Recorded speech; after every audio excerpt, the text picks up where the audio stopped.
As all of you would remember, this is the original E-Class. It's actually more of a C-Class size. It's called the Pontoon, the W120. Back then, the E-Class is still what the E-Class is today. Yeah? When it started out, the E-Class started out as the best business sedan in the world, and through the years, tradition has kept it still the best business sedan in the world. Now, with every generation of E-Class, you will notice that you will see a sedan, you will see a coupe, even in the 115s. If you remember the 123, a very nice old picture of the 123 here. There was also a coupe version of the 123, the C123. You still see lots of these cars on the road. Remember the 124? Most of you would have seen all these things back in the 80s, even in the early 90s, and even today we see tons of them on the road. These cars were over-engineered, they had a lot of development put in, things that cannot be done anymore these days. Yeah? In the 124 coupe, we didn't see a lot of these around, but these were fantastic cars to drive. Again, you'll see the pillarless design on the B pillar carrying on ever since the 50s.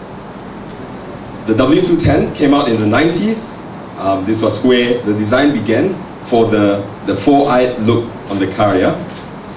And of course there was again the coupe version.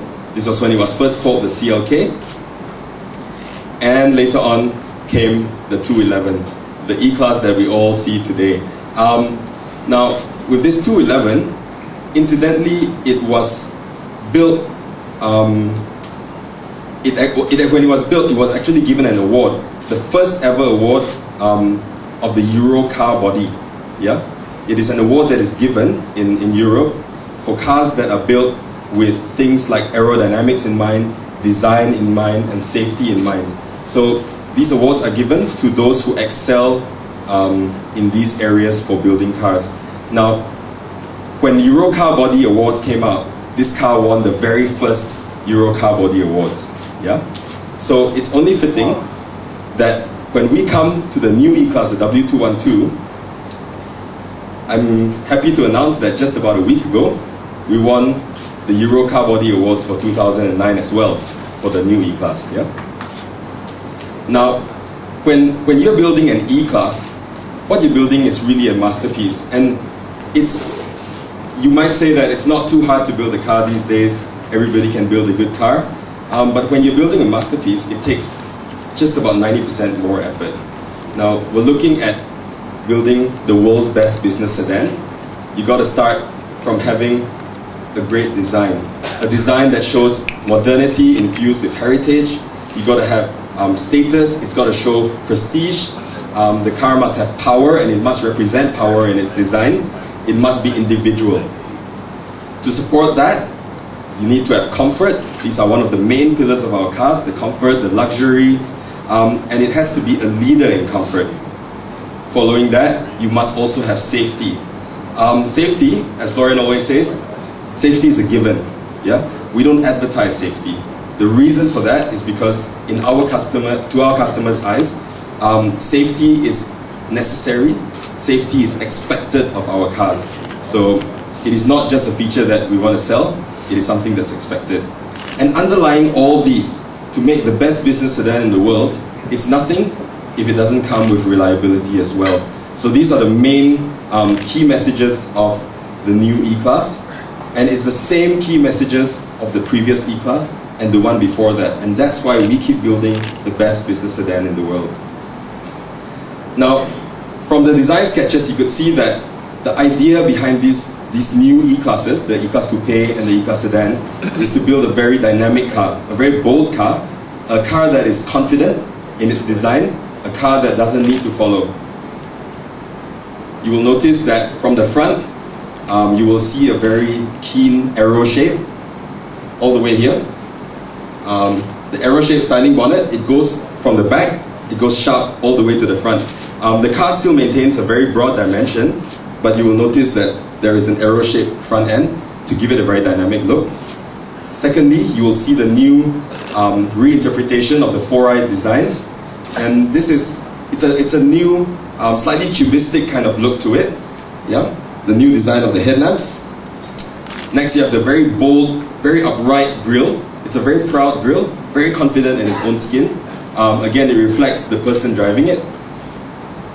And you'll see the LED daytime running lights, which is a very nice cosmetic feature, I would say. It makes the car look very good. But on the other hand, it's also a safety requirement, and it is a good safety feature to be seen clearly on the road. Now, along the side of the car, you'll see some very, very interesting lines. You probably already see it, but let me just point it out. First of all, you have the very high waistline, the very high belt line. You sit in the car later, you will notice that the doors are actually pretty high up. Yeah, it feels pretty high up. You feel very cushioned. You feel very secure in the car. Now, that's one of the features. You will see a line that runs from the back all the way down to the shut lines in front. Yeah, this is one of the main design lines of the car. The second design line is a switch line that goes from the middle of the door past the door handles, so it breaks the monotony of the door handles, and it goes all the way down and continues right up to the front bumper, all the way down here, and it ends here. Yeah, so these are the two main design lines. And finally, there is one major feature. If you remember the pontoon, the W120, you will notice that the pontoon was called the pontoon because of the pontoons at the back, these bulges that look like pontoons. Now, this is a reinterpretation. You will see the DNA of Mercedes-Benz in the W212, the DNA of an E-Class in the W212. This is no longer a pontoon. This is designed after the knee of a runner who is at the start position, ready to pounce forward. Yeah.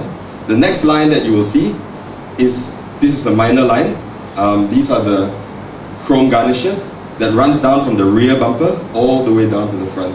And in the elegance line, you will also see chrome garnishes in front here. This is the avant-garde. Great.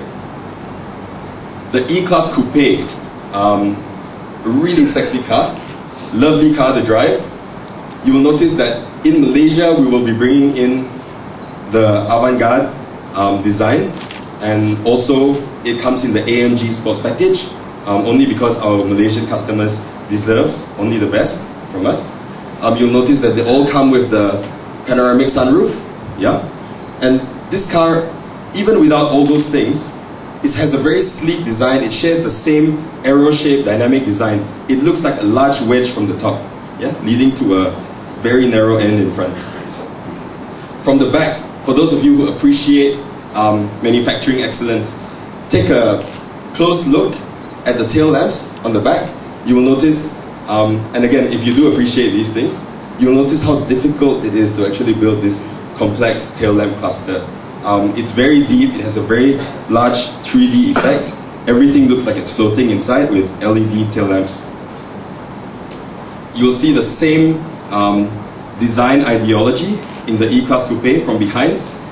Again, in line with E-Class Coupes, you see a pillarless B-pillar over here. Yeah? So the B-pillar is not there. Yeah? You can actually wind down the front and rear windows, and they wind down completely flat, and you can just run your hand through it. So it gives even the rear passengers, and you can fit actually rear passengers into this car, and they will feel like it's very airy in combination with the panoramic sunroof. Now, the only definition of comfort and sophistication can only be experienced inside a car. You'll notice that in the new E-Class, especially at night, you will notice this. It comes with ambient lighting all around.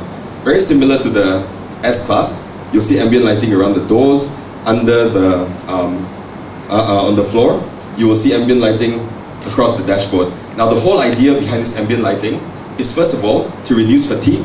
When you're driving at night, and it's dark all around, especially inside your car, your iris actually opens up. Yeah, it gets a bit diluted, and when you have cars coming by, it shrinks and it opens again. So every time you see headlights or any lights, it shrinks and opens. So this adds to fatigue. Yeah. So one of the good things about ambient lighting is that it keeps your iris at a slightly more closed situation, and there is less movement, less tired for the driver.